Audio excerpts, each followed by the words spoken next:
जय श्री राम दोस्त। भारत पर मेहरबान हुई बाइडेन सरकार, जाते जाते दे दिया बड़ा तोहफा। अमेरिका के राष्ट्रपति जो बाइडेन के कार्यकाल के अंतिम दिनों में उनकी सरकार ने भारत को दो बड़े तोहफे दिए हैं। ये उपहार भारत अमेरिका संबंधों को और गहरा करने वाले हैं और दोनों देशों के बीच तकनीकी और सुरक्षा सहयोग को नई ऊंचाइयों पर ले जाने वाले हैं। की रिपोर्ट के मुताबिक अमेरिका ने भारत के कुछ प्रमुख परमाणु संस्थानों को अपने परमाणु नियंत्रण कानून से बाहर कर दिया है।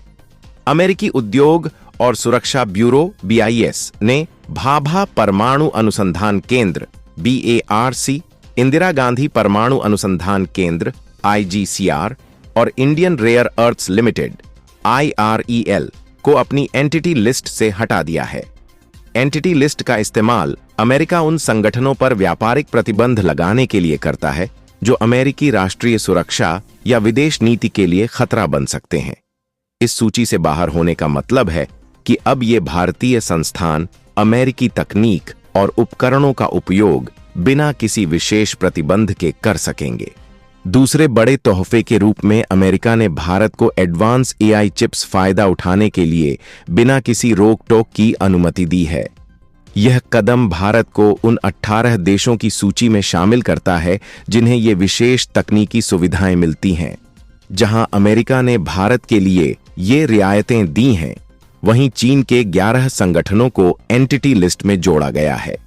यह कदम अमेरिका की उस नीति का हिस्सा है जो चीन और अन्य विरोधियों की एडवांस सेमीकंडक्टर और AI तकनीकों तक पहुंच को सीमित करना चाहती है।